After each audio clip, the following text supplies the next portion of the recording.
তিন কাপুরের প্যাকেট তো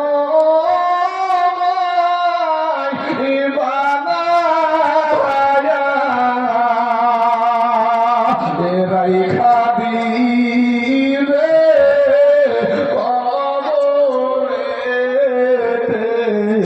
সুরায়া তিন কাপুরের প্যাকেট তো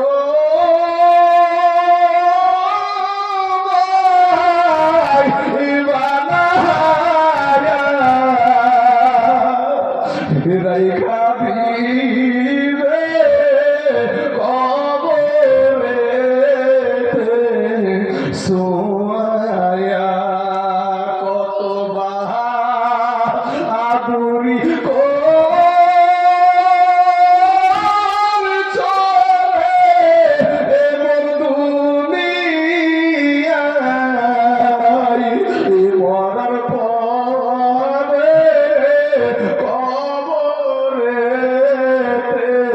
কি হবে উপায় মরার পরে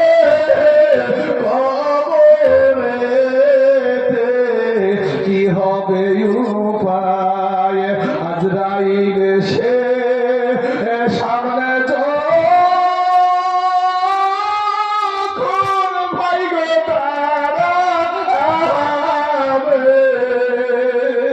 কি জবাব দিবার ভাষা খুঁজে নাহি পাইবে আল্লাহ বলে ডাকে রে বান্দায় আল্লাহ বলে ডাক আল্লাহ বলে ডাকে রে বান্দায় আল্লাহ বলে ডাক ও তারে ডাকতে পারলে তোর জীবনে গুনাহ হবে মাফ ও তারে ডাকতে পারলে তোর জীবনে গুনাহ হবে মাফ আল্লাহ বলে ডাকে রে বান্দায় আল্লাহ বলে ডাক যখন তুমি ছোট ছিলা দাঁত ছিল না মুখে আর তরল খাবার আল্লাহ তাআলা দিলেন তোমার মা জননীর বুকে ভাইয়া মা জননীর বুকে ঠিক আছে ঠিক এই যুবকের কথা বলতে ঠিক আছে ঠিক আরে যখন তুমি ছোট ছিলা দাঁত ছিল না মুখে আর তরল খাবার আল্লাহ তাআলা দিলেন তোমার মা জননীর বুকে ভাইয়া মা জননীর বুকে ওরে সেই আল্লাহ রে ভুইল না রে সেই আল্লাহ রে ভুইল না রে জীবন জায়গার থাক আল্লাহ বলে ডাকে রে বান্দায় আল্লাহ বলে ডাক ও তারে ডাকতে পারলে তোর জীবনের গুনাহ হবে মাফ আল্লাহ বলে ডাকে রে বান্দা আল্লাহ বলে ডাক দিলখানা নরম করে দিয়ে কথাটা শোনো ভাইজান আমার আল্লাহ বলছে মানুষ বড় দুর্বল আপনি বলছেন আমি কিসের দুর্বল আমি যদি এখন এখান থেকে উঠে চলে যাই আমাকে কেউ বাধা দেবার নাই আমাকে জোর করে কেউ বসাতেও পারবে না আমি একজন মাস্টার আমার রক্তের বাহাদুরি আছে আমার বংশের বড় আছে আমার গোষ্ঠীর জোরে আমি মাস্টারি দেখাবো কে আমাকে ঠেকাবে তোমাকে কেউ ঠেকাবে না কিন্তু আমার আল্লাহ ছাড় দেয় কিন্তু ছেড়ে দেয় না যুবক পা দুখানা যদি আগায়া দাও পায়ে হাত দিয়ে বলি ভাই মাস্তানি করো না দিলখানা নরম করে দাও আমার আল্লাহ বলছে বান্দা রে আমি তোর আল্লাহ তোকে বড় দুর্বল করে সৃষ্টি করেছি রে বান্দা ওরে বান্দা তুই দুর্বল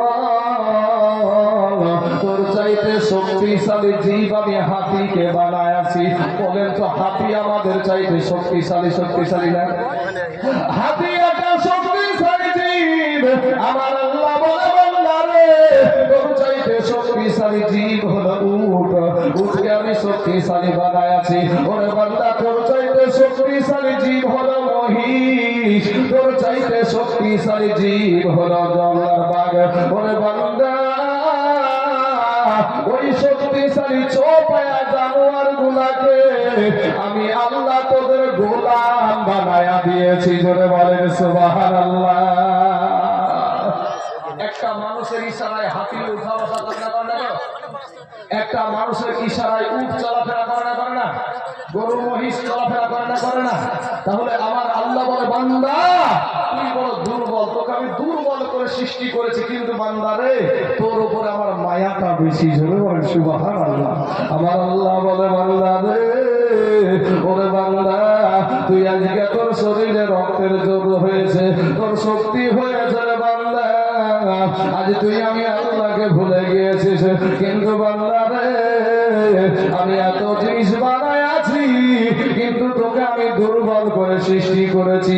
তুই দুর্বল হবার কারণে তোর উপরে আমার মায়াটাও বেশি।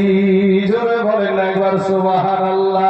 আমরা যে আশরাফুল মাখলুকাত এইটা প্রমাণ করতে গিয়ে আমার আল্লাহ বাবা একটা নয় দুটো নয় চারবার কসম কাটলেন।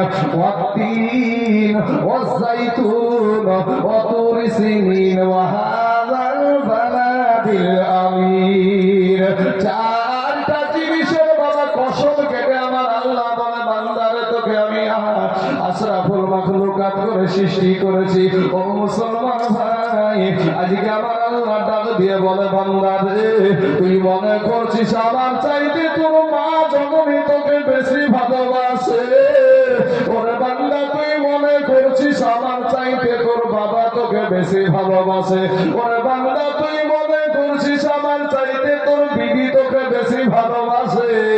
ওরে বান্দা তুই মনে করছিস আমার চাইতে তোর সন্তান তোকে বেশি ভালোবাসে। না রে বান্দা না, আমি আল্লাহর চাইতে তোকে কেউ বেশি ভালোবাসে না। চিৎকার মেরে বলেন একবার সুবহানাল্লাহ। এ মুসলমান বাবাজি আমার ভাই জানেরা, আজ আমরা আল্লাহকে ডাকতে জানি না রে বাবা, আল্লাহর জিকির করতে রাজি না, নামাজ পড়তে রাজি না। ও মুসলমান যুবক, আমার আল্লাহ বলে বান্দা রে আমি তোর আল্লাহ, আমি আসমান বানাইছি আমার বলি নাই, আমি জমিন বানাইছি আমার বলি নাই। ওরে বান্দা আমি পাহাড় সৃষ্টি করেছি আমার বলি নাই, আমি সূর্য সৃষ্টি করেছি আমার বলি নাই। ওরে বান্দা তুই হবি আমার। চলে বলেন একবার সুবহানাল্লাহ। এ মুসলমান যুবক, এরা আমার কারবার ভাই, কাদেরকে আপন করে নিয়েছে রে ভাই। স্বার্থে যদি আঘাত লাগে মা তোমাকে সংসার থেকে আলাদা করে দেয়, স্বার্থে যদি আঘাত লাগে ভাই তোমাকে আলাদা করে দেয়, ভাই পর হয়ে যায়। স্বার্থে যদি আঘাত লাগে সন্তান তোমার থেকে আলাদা হয়ে যায়। ও মুসলমান যুবক, আমার আল্লাহর কাছে এত আমরা বাবাজি অন্যায় করেছি, অপরাধ করেছি, নাফরমানি করেছি। আজকে একটু নজর করে দেখো না ভাই, আল্লাহ মেধা দিয়েছে, তোমার আল্লাহ বিবেকের আদালত দিয়েছে। ওই বিবেকের আদালত দিয়ে একটা পার শুধু চিন্তা করে রে মুসলমান, গুনার কারণে আমাদের চোখ না পাক, গুনার কারণে আমাদের জবান না পাক, গুনার কারণে আমাদের হাত না পাক, গুনার কারণে আমাদের পা না পাক, গুনার কারণে আমাদের অন্তর না পাক। কি নিয়ে কবরে যাবার মুসলমান ভাইয়েরা, একটা সেকেন্ডের আযাব সহ্য করতে পারবা না রে বাবা। তাই আপনাদেরকে বলবো যে আমার কবি বলছেন আল্লাহ বলে ডাকে রে বান্দা, আল্লাহ বলে ডাক, আল্লাহ বলে ডাকে রে বান্দা, আল্লাহ বলে ডাক। ও তারে ডাকতে পারলে তোর জীবনের গুনাহ হবে মাফ, ও তারে ডাকতে পারলে তোর জীবনের গুনাহ হবে মাফ। আল্লাহ বলে ডাকে রে বান্দা, আল্লাহ বলে ডাক।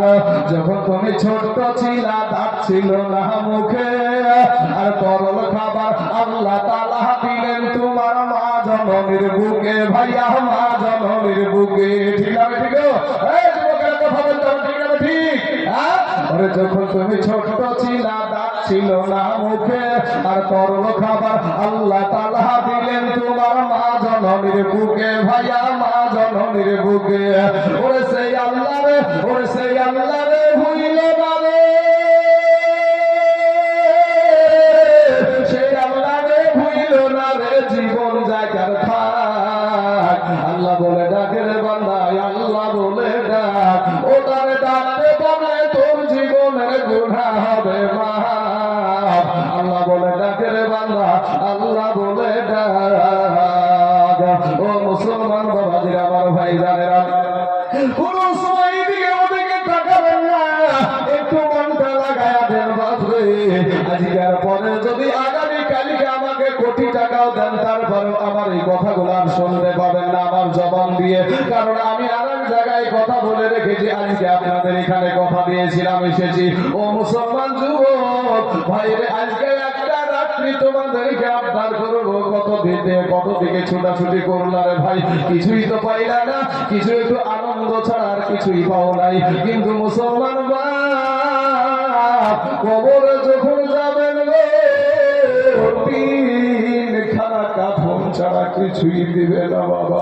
আজকে যদি আমি এই স্টেজে যদি এখন মারা যাই, আমার ভাইরা, আমার ভাইরা আমার বাড়িতে যখন একটা ফোন দিবে, আমার মাকে যখন বলবে খালা গো আপনার বেটা তাইজুল ইসলাম বক্তা আর দুনিয়ার জমিনে বেঁচে নাই, এই দেশে এসা তাজপুরে আসার পর স্টেজে বক্তা দিতে দিতে ইন্তিকাল করেছে, আমার জনম দুঃখিনী মা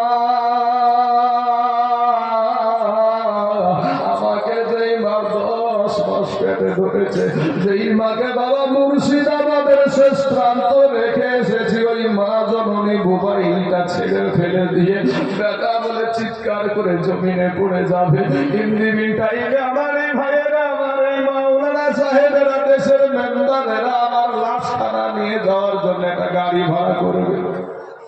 দেশের যুবকেরা একটা গাড়ি যখন ভাড়া করবে, আপনারা যখন আমার লাশ খানা নিয়ে আমার দেশে পৌঁছাবেন বাবা, আমার দেশের যে রাস্তার 2 পাশ দিয়ে মানুষ দাঁড়ায় থাকবে, আমাদের দেশে একটা বক্তা ছিল গো, আজ দুনিয়া থেকে চলে গেল, দেখার জন্য সবাই তাকাবে।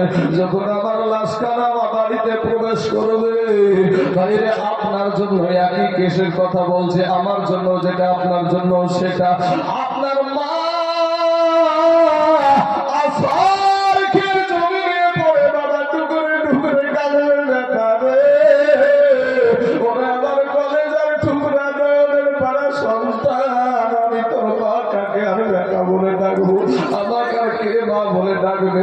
মা যখন এই কাঁদতে কাঁদতে গলার স্বরটা ভেঙে যাবে বাবা, গলার স্বর খারাপ ভেঙে যাবে। আব্বাকে কেউ বুঝাতে পারবে না, আমার বিবিকে কেউ বুঝাতে পারবে না, আমার সন্তানকে কেউ বুঝাতে পারবে না।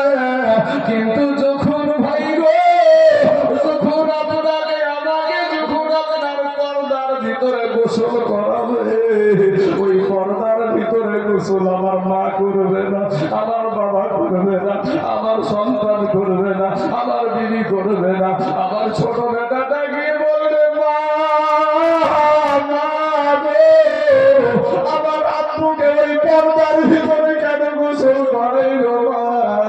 আমার বিবি মুখে টাইনা টাইনা বলবে বেটা রে, ওরে বেটা তোর আব্বা আর জীবনে কোনোদিন বাইরে গোসল করবে না রে বেটা। আমার খাটলার উপরে যখন উঠাবে, আপনাকে একাই উঠাবে, মাত্র 3 খানা কাফন দেবে বাবা। কবি বলছেন 3 কাপড়ের প্যাকেট তো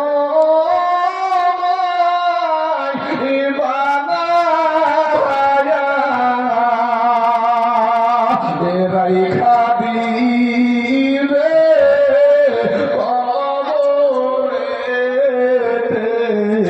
সুরায়া। 3 কাপড়ের প্যাকেট তো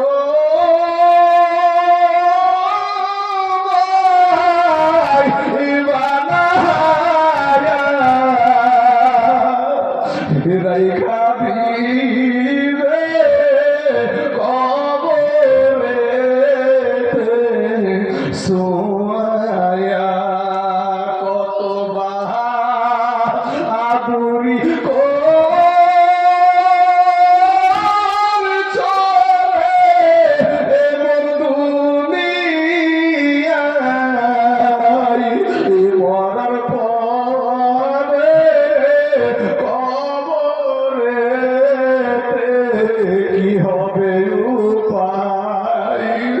মরার পরে কবরেতে কি হবে উপায় আজরাইল সে সামনে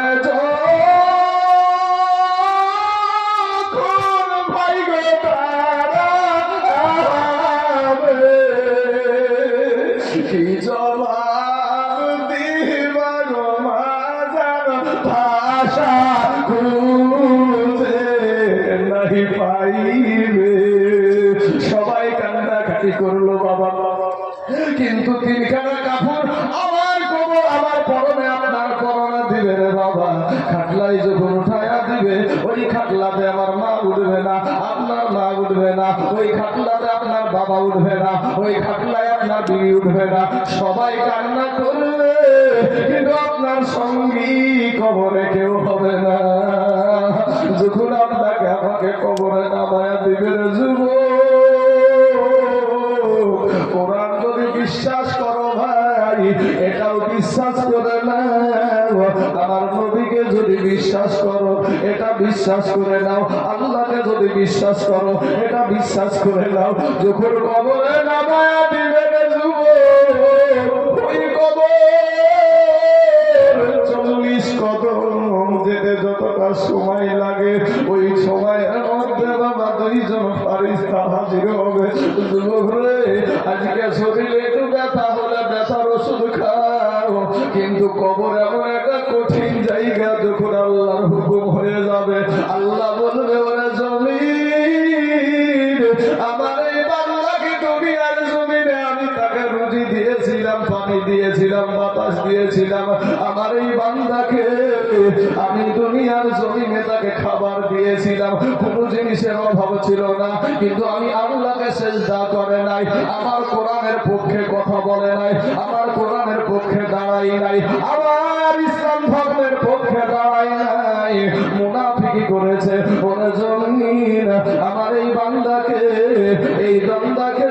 তুই একটু চাপ দিয়ে দে। মুসলমান ভাই, কবরের মাটি যখন 2 দিক থেকে চাপ দিতে শুরু করবে গো, 2 দিককার চাপে বাজার হাড় গুলা বুকের হাড় গুলা ভেঙে চুরমার হয়ে যাবে রে বাবা। সোনা মালিক রে, কবরে গেলে কেউ তো যাবে না আমাদের কবরে, ওই কঠিন কবরে আমাদের দয়ার নবীকে যেন আমরা চিনতে পারি। আশা নিয়ে নবীর আদর্শের মালাটা গলায় পরিয়ে নিও রে বাবা। সোনা মানিক রে, ওই কবরকে আজ ভয় নাই সোনা, ওই কবরকে তোমাদের আজ ভয় লাগে না। আজকে জাহান্নাম শুনেছো বাবা, কিন্তু জাহান্নাম যে কত কঠিন। আমার দয়ার নবীজির কথা, জাহান্নামের কথা যখনই মনে পড়তো আমার নবী ফুপায়া কাঁদতো। নবী নিজের জন্য কাঁদতো না, নবী কাঁদতো শুধু আমাদের জন্য। জোরে বলেন একবার সুবহানাল্লাহ। এ মুসলমান ভাই, আজকে আপনাদেরকে একটা কথা বলি রে বাবা, আজকে মাদ্রাসার জন্য আপনাদেরকে কাছে মৌলানা পাই না। ও মুসলমান, আজকে এই কোরআন আছে, এই কোরআন মাদ্রাসা আপনাদের দেশে আছে বাবা। এই কোরআনকে দান করার জন্য সারা পৃথিবীর মুনাফিকেরা, সারা পৃথিবীর কাফেরের বাচ্চারা এই কোরআনের উপরে উঠে পড়ে লেগেছে। পশ্চিম বাংলার জমিনে ওয়াসিম সরকার নামে একটা ব্যক্তি, শুনেছেন না শুনেননি বাবা?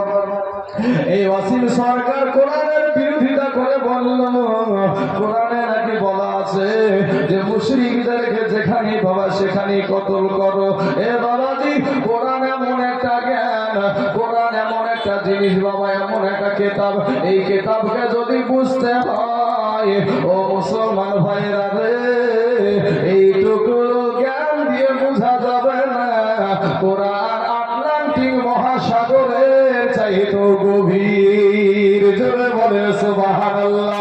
ও মুসলমান ভাই, 1985 সালে কলকাতার হাইকোর্টে আপনার এই কোরআনের উপরে মামলা করা হয়েছিল, কোরআনকে ব্যান করার জন্য মামলা করেছিল। কিন্তু ভাইরে, দিল্লির জামে মসজিদের ইমাম সাহেব বলেছিল সারা পৃথিবীর মুসলমানদের মগজ, সারা পৃথিবীর মুসলমানদের বুকের খনি, চোখের মনি, এই কোরআনকে যদি কেউ ব্যান করার কুরবানি দেয়। আমি ইমাম সাহেব দিল্লির জামে মসজিদের ইমাম বলছি, সেই জজের উপরে পা তুলে দিয়ে বাম হাত দিয়ে তার জিহ্বাটাকে টেনে ছিঁড়ে ফেলে দিব। জোরে বলবে সুবহানাল্লাহ।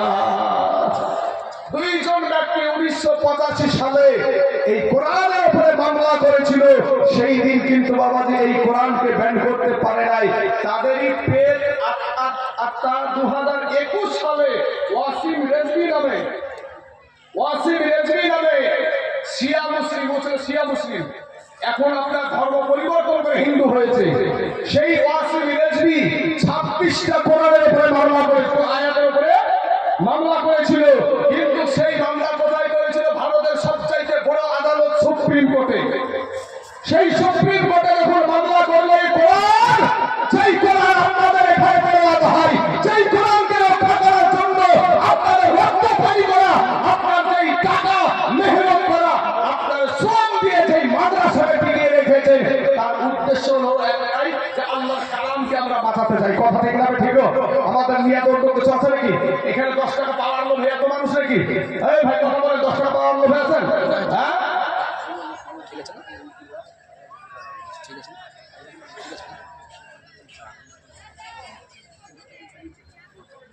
বাবাজি আমার সোনামানিকের আমার ভাই, আমি আপনাদেরকে বলি যে কোরআন আপনাদের দেশে আজকে বাবাজি এই মাদ্রাসা আলেম ওলামারা অল্প টাকাতে দেখবেন, অল্প বেতনে দেখবেন মন দিয়ে মাদ্রাসাতে চাকরি করে। ঠিক না? ঠিক। অল্প বেতনে, এই অল্প বেতনে পড়াই কারণটা কি? এই আলেম ওলামাদের একটা জিনিস তাদের একই আছে, যে তাদের তাকুয়া মানে হলো আল্লাহর ভয়, আর বিশ্বাস আছে আল্লাহর উপরে যে রুজির মালিক হলো আল্লাহ। রুজির মালিক হলো আল্লাহ। ওই বাবাজি অল্প বেতনে যে সমস্ত পোশাক পরে ওগুলা দেখেও মানুষ চলে। ভাই শোনা, আমি আপনাদেরকে বলি, সেই ভারতের আপনার ওয়াসিম রেজভি এই শিয়া মুসলমান যে কুত্তা ছিল, এই কুত্তা আপনার ভারতের সবচাইতে বড় আদালত সুপ্রিম কোর্টে যখন মামলা করলো, এই কোরআনকে যখন আপনার 26টা আয়াতের উপরে মামলা করেছিল, জজ সাহেব বলেছিল যে এটা সংখ্যালঘু মুসলমানদের একটা ধর্মগ্রন্থ, এই ধর্মগ্রন্থকে ব্যান করার কোন আইন ভারতবর্ষের সংবিধানে নাই। সুবহানাল্লাহ। এই কথা বলার পরে শুধু থেমে যায় নাই, তারপর কি করেছিল? তারপরে এই বাবাজি জজ সাহেব বলল যে একটা ধর্মের মানুষের কলিজা, একটা ধর্মের মানুষের বুকের খনি, চোখের মনি এই কোরআনকে অবমাননা করা, পাশাপাশি সুপ্রিম কোর্টের মূল্যবান সময়কে নষ্ট করার জন্য 50,000 টাকা জরিমানা করা হয়েছিল। কত হাজার? কোরআনকে যারা মিটাতে এসেছিল তারাই মিটে গেছে, কোরআন মিটে নাই, কোরআন মিটবেও না। ও যুবক, আজ তোমরা ভাবছো যে এই দুনিয়াটায় আপনারা এই সায়ারের লেগে খুব ছোটাছুটি করছেন দেশে, এই সায়ারের জন্য বাঁচবে। ভাই রে, আমরা যতই যাই করি না কেন, মুসলমানদের একটাই ঠিক আছে, মরতে তো একদিন হবে। আমি আপনাদেরকে বলবো যে যদি আপনারা ওই ভয় করিয়েন না, আল্লাহর উপরে আল্লাহকে খুশি করেন। এই জমিনটা আমার আল্লাহর সৃষ্টি। কথা ঠিক আছে? ঠিক। এই জমিন আমার আল্লাহর সৃষ্টি। ও মুসলমান ভাই, আজকে যারা ছোটাছুটি করছেন, আতঙ্কে অনেকে হার্ট অ্যাটাক করছেন, স্ট্রোক করছেন, করে মারা যাচ্ছে, আমি আপনাদেরকে বলবো আল্লাহর উপরে ভরসা করেন। আপনার আল্লাহ আপনাকে হেফাজত করতে পারে না? পারে না। নমরুদ যখন আপনার আগুনের কুণ্ডির মধ্যে ইব্রাহিম নবীকে ফেলালো, ওই আগুনকে ফুলের বাগিচা বানিয়েছিল কে? সেই আল্লাহ এখনো আছে না নাই? সে আল্লাহই আছে। অতএব আমরা মুসলমানদেরকে হেফাজত করেনওয়ালা আল্লাহ, সেই আল্লাহর উপরই ভরসা করব। তবে ভাই আপনাদেরকে বলি যে আজ আপনাদেরকে একটা কথা বলি, আজ আপনাদেরকে বলার পরেও শুনতে রাজি না, কিন্তু তোমাদের মতন যুবকেরা, তোমাদের মতন কালেমাওয়ালারা, আমার নবীর জামানায় তোমাদের মতো যুবক তারা নবীর পাশে থেকে তারা নিজের জীবনটাকে শহীদ করে দিয়েছে, বিবিকে বিধবা করেছে, সন্তানকে এতিম করে দিয়েছে। আমি আপনাদেরকে বলবো, একটা ছোট্ট ঘটনা আমার মাথায় চলে আসলো। এই ঘটনাটা একটু এদিক ওদিকে তাকায় না, একটু মনোযোগ দিয়ে শুনেন ভাই, আপনি কি আর তারা কেমন ছিল, আল্লাহর নবী সাহাবারা কেমন ছিল, আপনি কেমন, এটা আপনার বিবেক আল্লাহ দিয়েছে, এই বিবেক দিয়ে একটু বিচার করেন, তাহলে আপনি বুঝতে পারবেন যে আপনি জান্নাতি না জাহান্নামী, আপনার বিবেক আপনাকে বলে দিবে। ভাই রে শোনা, ওই জাহান্নাম এমন একটা জায়গা, আপনাদেরকে আবারও বলছি, এর মতন এই কঠিন জায়গা, যেই জায়গাতে অনন্ত কাল আমার আল্লাহ রেখে দিবে আপনাকে। আমার আল্লাহ চাই না যে আমার বান্দা জাহান্নামে যাক, এটা আমার আল্লাহ চাই না, কিন্তু ভাই আমাদের কর্মের কারণে আমাদেরকে জাহান্নামে যেতে হবে। আমাদের কর্ম, আমাদের এই ফল কিন্তু পেতে হবে। মুসলমান ভাই, সেই যুদ্ধটা হয়েছিল মুতার প্রান্তরে। ওই যুদ্ধে কাফেরদের সৈন্য ছিল 1 লক্ষ, মতান্তরে 2 লক্ষ, আর মুসলমানদের সৈন্য ছিল মাত্র 3000। কয় হাজার?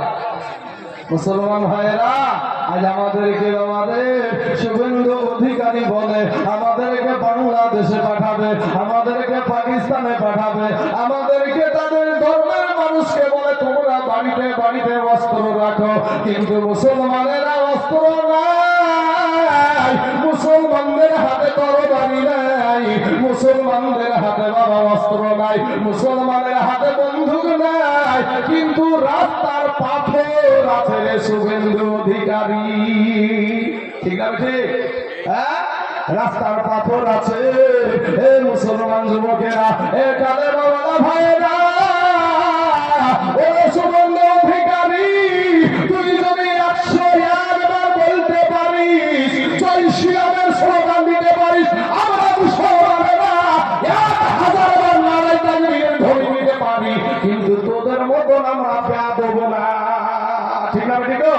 হ্যাঁ, তোমাদের মতন আমরা বেয়াদব না, আমরা মুসলমান, আমরা নবীর আদর্শকে মেনে চলি, তোদের মতন বেয়াদব না। এই মাইকের আওয়াজটা এখানে দাঁড়িয়ে যাচ্ছে নাকি ভাই? আমার বাড়ি যে কোন জায়গায় সেটা আমার হুজুর জানে, আমার এই হুজুর জানে কত দূর থেকে এসেছি আমি আপনাদের এখানে। সকাল 10টায় গাড়ি ছেড়েছি, কোনো জায়গাতে ছোট ছোট ভাত খেয়েছি, আর আপনাদের এখানে কটায় পৌঁছেছে আমার হুজুররা জানে। বাবা যে আমার সোনা মানিকেরা, আমি আপনাদেরকে বলি, মরে গেলে, আমি মরে যেতে যদি আমাকে মেরেও যায়, আমার একটু কোনো রকমের টেনশন নেই, কারণ এই রাস্তায় যদি মরি তাহলে আল্লাহ আমাদেরকে শহীদি মৌত দান করবে।